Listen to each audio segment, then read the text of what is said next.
Fortunately for me, I've always been a reader, and books were a big part of my education.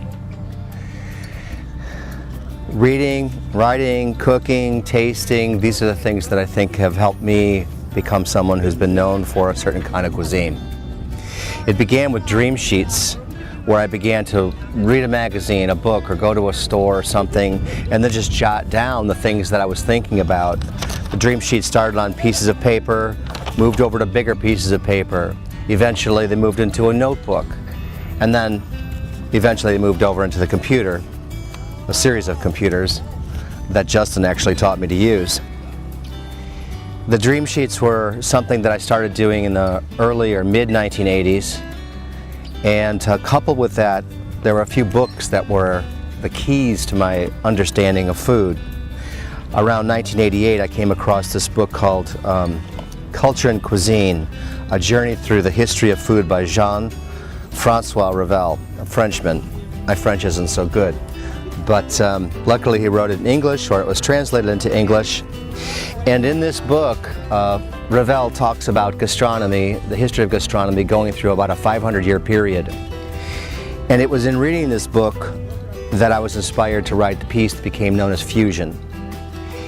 And fusion cuisine has come now to be part of the vernacular, not only in cooking, but in our entire fabric of social dialogues. Sometimes it's misunderstood, at least in the way that I originally thought of it.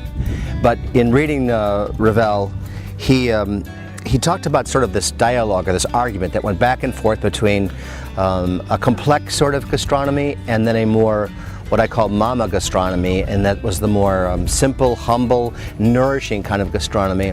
And he wrote, "The gastronomical serial written by the centuries has as its plot the constant battle between the good amateur cook and the thinking chef. A lover's quarrel that, as in all good adventure novels, ends after many a stormy scene, with a marriage." And here in the book I wrote the words, "a fusion." I began to think, why am I cooking dishes that were New York dishes, French dishes, Chinese dishes, dishes from other parts of the world? And I began to think about, I need to figure out where I'm going with cuisine. And in reading this book, I came up with this idea called fusion. Later that fall, I was asked to become part of a group of chefs and writers and winemakers in Santa Fe. And I sat on a panel with Charlie Trotter and Emeril Lagasse and two others from other parts of the United States, and I delivered this piece called Fusion. And from that time, the word fusion went into the dialogue of gastronomy, not only in America, but throughout the world. The next book that I came across was called Why We Eat What We Eat by a gentleman named Raymond Sokoloff.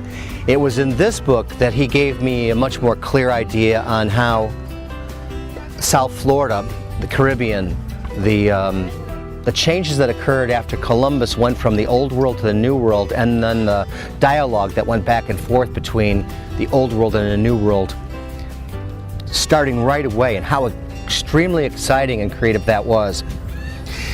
In his words, he wrote, "What is truly surprising about the transoceanic interchange of food and ideas after the 1492 visit of Columbus is how fast it happened.